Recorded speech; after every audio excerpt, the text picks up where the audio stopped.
And here we are. And yes, ladies and gentlemen, welcome to yet another stellar edition here of Successful Women in the Criminal Justice Profession. Say that three times fast. But this is just a continuation of a really successful series. And I want to thank our special guest today, who has a tremendous professional background. Dr. Naomi Estrada, who's been with us for Thank you. quite some time, teaching a number of different courses and has been a subject matter expert for us and just a great consigliere, a great counsel to the program, and more importantly to our students. And I want to thank you. So I'm just, as you know, your favorite associate dean on the planet, Dr. Jeff Cernick, associate dean, undergrad program here in the Department of Criminal Justice in Southern New Hampshire University Global. And that's a whole word salad unto itself. But let's introduce her, and I'm going to do it because as I have found out with all these very successful instructors, professors, and dedicated professionals, they are very humble people. So Thank she is a you. forensic psychologist and criminologist, really cool. And a lot of our students want to do just that. So Oh, everyone pay yes. attention when she's talking. With extensive research and analysis experience in the criminal justice field, such as law enforcement, gangs, serial killers, violent offenders, and more, much more, you're working in the criminal intelligence for local county and federal agencies, et cetera, and you analyze, there's that word again. I'll get to that. Analyze. Right, how to analyze things, right? To be a great problem solver like you, right? All types of trends and patterns. Also, a certified life coach, right? Yes. That's outstanding. A criminal intelligence liaison, and that's with the El Paso, Texas Department, correct? And if Mm-hmm. any of these are, if I'm off, please correct me. Adjunct professor, as we all know, Park University, adjunct professor with us here at Southern New Hampshire University and at Webster University. Yes. And you have your doctorate. You are a forensic psychologist. So, everybody, please welcome Dr. Strata. I'm going to go off camera. And so, my first question to you, and like I said, riff away, is what's your story? How did you get to where you are today? Well, it's quite funny, if you don't mind hearing this story. So my mom went to school to be a school teacher, and she got her degree in education. Loves it. She always taught, kinder, pre-K, all the little ones. My dad is more in the corporate world, so he has his business degree, worked in business, just retired recently. And here I am thinking I don't necessarily want to teach little ones and I don't want to go into business. What is out there? So, when I was in high school, they offered us a class called Advanced Placement Psychology. And so I was interested in that and kind of started liking psychology. I had never really known that there was actually a field of that when I was younger until I actually started experiencing and going to school. And my mom would take me into her classrooms, when I had days off, and I would see all the psychology amongst people. I'm like, yeah. So I started paying more attention to human behavior. And this is where I took the twist. I said, well, I want to study criminals. And so my parents were thinking, oh my goodness, you were on a good path of psychologist, clinical. And I said, no, there has to be a field of criminal psychology. I want to learn about the criminal mind. It's so fascinating, and no one's really talking about it. Um, Way before I was born, obviously there was Ted Bundy, Jeffrey Dahmer, the typical notorious serial killers, amongst others. You have couple killers, and all that caught my eye. I'm thinking, where did they come from, and why are they that way? And that's when I started all my research, and I graduated high school, I entered college, and I majored in psychology. And of course, I minored in criminal justice. So I was able to merge both and learn more about criminology.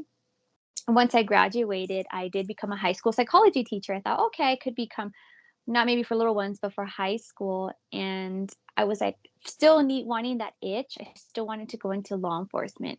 So I almost made the FBI, but I did not. Unfortunately, I think I'm just too nice of a person, I guess, to be a police officer. So I decided to go into intelligence. And not that my husband's a police officer as well, and he's an adjunct professor as well. But I don't think I could. I don't know. I see him and how he acts, and I'm like, no, I don't have thick skin right now. I'm pretty nice and pretty understanding, and I'd probably, yeah, I think I wouldn't be tough skin. I'd probably let people whatever they said get to me. And so anyway, I ended up getting hired as a contractor for DEA, so the Drug Enforcement Administration. And it was great. I was barely high school teacher, never had any analytical background as far as law enforcement, so they train you in all the databases. I worked a lot of cartel cases, killing cases. There was a case down here in Mexico, Juarez, El Paso, the consulate murders, 2 Wow. consulate. Right. Yeah, it was back in 2010, so that was real big. And then, of course, we have, like, a radio room to where we would look into communications between targets and what their next target was and who were they gonna hit, and they talk in code. So it was pretty neat to learn the whole DEA side of that. Then I was able to go on to El Paso Police Department. They had a hiring for their gangs department. I thought, well, if I worked cartels, organizational structures relatively are the same with organizations that are criminal organizations. So I was working street gangs, and let me tell you, street Mm. gangs, they are my favorite to work. So, because there's a lot of recidivism, there's just so much psychology, so much criminology, so many theories of why people join gangs and a lot of the crimes that they do. So, of course, they do commit nonviolent crimes and they commit violent crimes. So, when they do the violent crimes, so like aggravated robberies, murder, sexual assault, even sexual assault against children, those are the ones that I really, really, really want to help solve. So, Right. I worked for the gang unit for a while, and Texas DPS, Texas Department of Public Safety, also has an analyst section, and they hired me on. They asked if I wanted to move on to the state level to be a gang analyst. So I became a gang analyst for 4 years. Same thing, working street gangs, but of course it's state level type of prosecution. And I was able, and within this whole time, I'm still able to work with a federal agency. So I would work with FBI and DEA and stuff like that as Wow. well. Yeah, it's great. And so Wow. finally, the last part of this chapter that I'm in right now, hopefully it's not my last chapter, is went back to El Paso Police Department as a criminal intelligence liaison because this job is an analyst job, but it's liaisoning even more and networking with all different agencies. So Mhm. kind of putting my, asking for information about criminal trends at a state, local, federal level from Midland, Odessa, El Paso. So it's not just El Paso. I'm actually branched out to different parts of Texas with all different agencies and gathering trends and patterns of so especially West Texas, that's our AOR, our area of responsibility. So I write intelligence reports that are published to the law enforcement community about trends. So, like fentanyl overdoses, Mhm. cocaine trafficking, human trafficking that we see here. So, I write more of the intelligence products, and I'm still able to build rapport with FBI. And with this job, and you remember they had to call you for my top secret clearance. So Yes. that means Yes, that's that right. means Yeah. definitely I work some cases. I do help the Texas Rangers, and so that's where I came from. I just started. My interest peaked when I was younger, but I took the twist of not clinical, but more of the research oriented applied psychologist route to Mhm. where I found a program in forensic psychology with criminal emphasis, obviously. And this is where I'm at. And you all were so gracious to hire me. And this is what I teach to my students, especially victimology. That's the class I teach the most is victimology here at Southern New Hampshire. And a lot of students some are vaguely familiar with it. They know the concept, but once they read the different theories, they apply it in their module projects, all of that, they really, really learn to love this field. It's a very, very interesting field. It's a Right. needed field to study. Victim advocacy, police officers who deal with victims, social workers, caseworkers. And so there's this whole segment where they have to look at it different types of fields where they're Mhm. involved in victimology, and I think that's the students' favorite part of that. So Oh, yes, that's where yes. I came from. You hit it right on the head relative to, I think, a substantial percentage of our students want to do just what you're doing, getting involved Mhm. behind the scenes, doing research analysis, et cetera, forecasting, intel, Mhm. all that sort of thing. However, you did make it sound kind of easy. You just found your passion, you rocked right through it. Yes. What is it about you, Dr. Estrada, personally? Because a lot of people can embark on these great academic ventures which have produced fruit like you have. But what is it that kept you going through these things, through those very tough courses? And what did you have to do to make those adjustments? How did you sustain that? Because I'm sure your life was Mhm. busy at the same time, like a lot of our students. I mean, what do you Oh, recommend yes. for students if they want to do what you're doing? Because a lot of them do. You're right. What Mhm. do they need to do? What do they need to be? What do they need to become good at besides just going to class? Well, the biggest thing for me when I was going through undergrad, my master's, and my doctorate degree was time management. And I know that sounds Right. cliche, the whole time management, but there are times where I wouldn't study past 8 or 9 p.m. That was my thing. And I know students study overnight, especially now. This was Right. years ago. I would what's the word? Put boundaries on myself so I didn't burn Right. out. Oh. And it worked immensely. And I think I took that from undergrad to my master's to my doctorate, which is probably the most rigorous of them all, Hmm. is time management and capping out and putting boundaries, of course. And there's times where if I was sitting in a doctor's office and I knew I was going to be there maybe like 2 hours, I would take my laptop. It's during the day, it's before 8 p.m., and I would take my laptop and start doing research.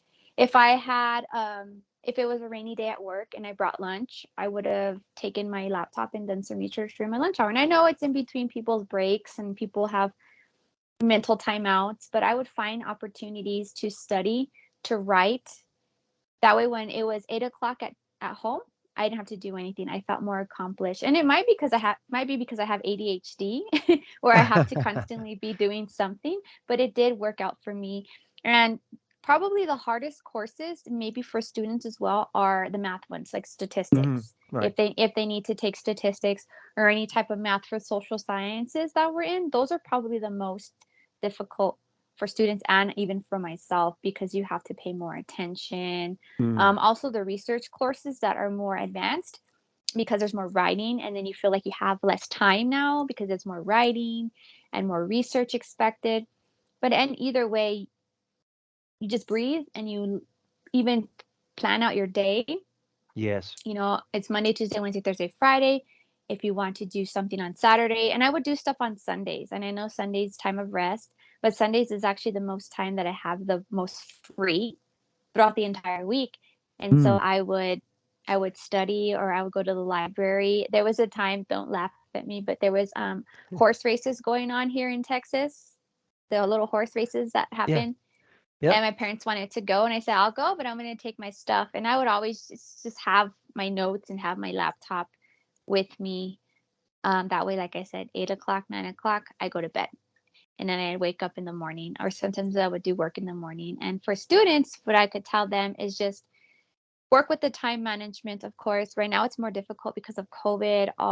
Right. All the things that have changed for us. People are still working from home and they still have to time manage with that as well. Mm. Is just find a balance. And that balance, whatever that balance is for you, if it is working, schoolwork at night when your kids are asleep or your spouse is asleep, that's good as well. You just have to find that balance and to push through these courses, especially difficult ones. Always communicate with your instructor for sure.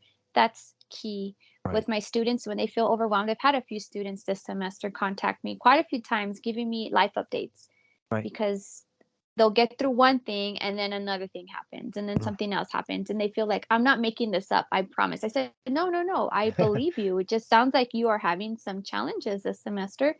Can I please submit it late? Yes, of course. So contact your instructor first instead of trying to catch up and then you Right. see zeros and I know that scares students. Or most of the time our the professors at Southern New Hampshire will reach out to students, but it's also support from your professor and your peers Yes. and time management. It's so many things. I just want students should find that balance. And I've listened to students. A lot of them are in law enforcement, so they are commissioned officers. So they'll Right. tell me, I had to work graveyards. I have to do this. I have to do Oh that. yeah. I knocked it. I knocked out the paper in my car while I was at lunch during patrol. So they're finding time as well. It may be the most random time, Hmm. but to them, they felt accomplished and satisfied, and they made the time. They were not distracted at work. So they could focus on their paper. Balance. So what I heard from that from the beginning, when you were saying that your parents wanted you to do one thing and you were going to do another, and that you kept going and you managed the time and you incorporated your work and your passion into your life as opposed to the other way around. And when you said that, you know what, you were invited to go watch the horse races, but in spite of the fact that they wanted to probably spend time with you and chat with you, say, I well, I'm going to know. go, I'm good, but I have to bring my work. So I hear the word determination throughout, Yes. through day-to-day practice, and that the more you do that, the better you get at it, and then people start buying into it Thank and say, you. yep, Yeah. she's going to do what she's going to do. So we either can support her or not.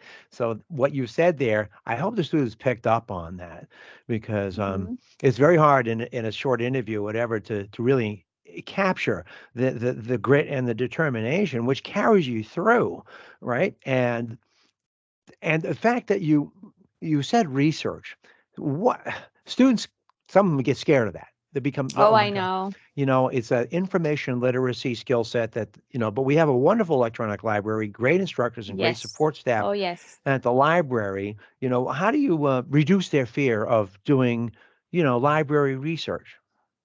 Well, what I do sometimes is actually put sample papers or sample assignments so they Hmm. can view it at first and then go through the instructions.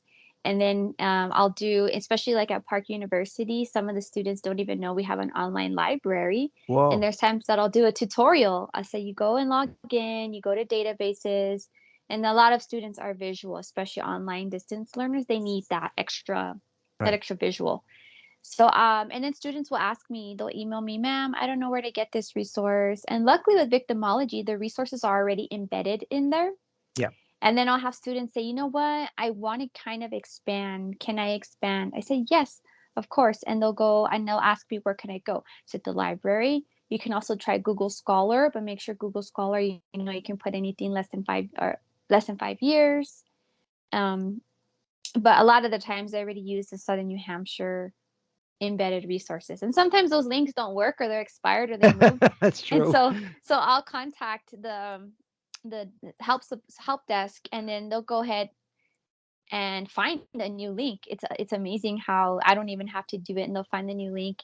It's all constant communication with students and letting them know that there's so many resources and I tell them just what I tell them to if you want to download a PDF, download it one at a time, read. Hmm. If you have 5 articles that you need to read for one paper to synopsisize it, read one article at a time, read the abstract, because research is intimidating. Sometimes students don't even know where to start.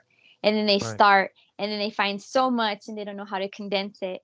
And then that's when they'll contact me. What do I do? I found so much. How do I condense it? And I said, well, find things that are less than 5 years.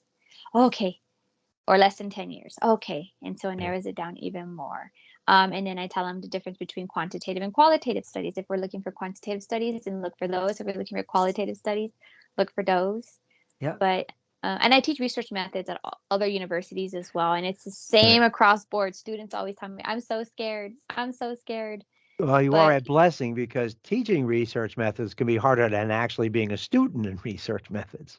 yeah, trying to have them understand the concepts, absolutely. Yeah. But like I Yes. said, visuals, we have videos, and then I've been doing it forever and I bring in my applicability of how I do it at work. So if I Right. want to talk about, especially statistics, when I teach Right. statistics as well, they want to know correlations or regressions. And then I'll give them examples of crime stats that I did with correlations, regressions, or analysis of variances. Hmm. And then it puts things in real life into Right. play of Right. what these Right. theories they're learning. I think, and then most of the time when I get my evals, that's what they'll say. Dr. Strada Yeah. made these provided real life examples to these theories that we're learning and that helped me grasp the idea. Yeah. It's just not a graph on a paper. This actually it's authentic. Hmm. That's hard to do. I can't thank you enough for that. And I'm sure the students, well, no, And I love seriously, it it's, too. it's I'm very hard to crazy for teach it. loving it. Yeah. Yeah. But you make it relevant, and that's what students need to know. Relevant. So, Yes. that for especially for adult learners, right? And like I said, they Yes. desperately want to do what you're doing. So many of them want to get involved in the behavioral sciences, et cetera, Hmm. forensic psychology. So what would say, if I had to say, what are the three main characteristics, okay, of Hmm. a successful forensic psychologist? Characteristics. Okay. Open mindedness. Okay.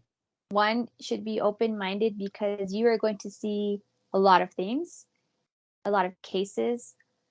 You're going to have to work with a lot of different personalities, especially in law enforcement. And this is a male dominant field. Hmm. And you The good thing for me though, and I'll just sidetrack a little bit, is that I came into this analyst world as a female in a male dominated community, I guess, is I kind of asserted my dominance in my existence Right. in a Good. way to where I'm smart like you. I'm Right. not commissioned like you, but I can think like you. And when Right. you can't think a certain way, I can give you a different perspective as an investigator. And ever since then, I put kind of laid down my expectations of what I was going to offer. I've never had issues Right. with being a female in law enforcement. And so being open minded, because you're going to be dealing with a lot of different personalities and a lot Mm-hmm. of different cases. You're going students, especially me being, I see some horrible cases, Right. child sexual assault cases, child murder cases, suicide cases, Mm-hmm. just horrible cases that will cause people anxiety and nightmares. Not and I'll tell you, it has caused some of these in the past, but Sure. I've learned that's a whole different segment. but Yes. but being open minded, because it's an ugly world out there, but you are making an impact, solving cases for public safety, keeping the community safe. El Paso's one of the safest cities. It used to be like top 10. I'm Hmm. hoping it's still top 10. It used to be like one, two, or three at one point, number one in the nation. Wow. And it should be top 10 still, but we're relatively safe. And it's also because we have a slew of law enforcement agencies. So being open minded to working with everybody, Right. cases. The second one would be determination, like you Yes. had mentioned, because getting a doctorate degree takes a while. And there's times that I wanted to quit, and my husband and my Sure. parents were like, don't quit. We Right. see you're like right there. So just be determined, because once you get your undergraduate, you feel like, oh, I still have a master's and a doctorate. No, luckily with Southern New Hampshire, some classes could transfer over into your master's program, like other universities. Mm-hmm. You already have some classes under your belt for your master's program. Complete your master's program, which takes less than 2 years if you really go forth with it, and then maybe another 5 years for doctorate. But take it slow. Right. You don't have. There's no finish line. And I told myself there's no finish line when you get a doctorate degree, Oh, words because of wisdom there. Yes. Right. Right. Right. yes, I was just in a race with myself. A Right. lot of I got my doctorate in my mid 30s, and Mm-hmm. I thought, "Oh my gosh, there's so many 20-year-olds who are already doctorates." I thought, "But wait a minute, not many 20-year-olds have worked in where I've worked in law Yeah. enforcement and worked." So I was a criminal intelligence analyst, obviously, even with my master's degree, but then when I got my doctorate degree, doors just opened right away. Yes. They saw that research experience and the statistical analysis experience, and it's like you're like an elite person in that group, like, oh, and so they come to you for advice, they come for you expertise, they come for you to you for your skill set.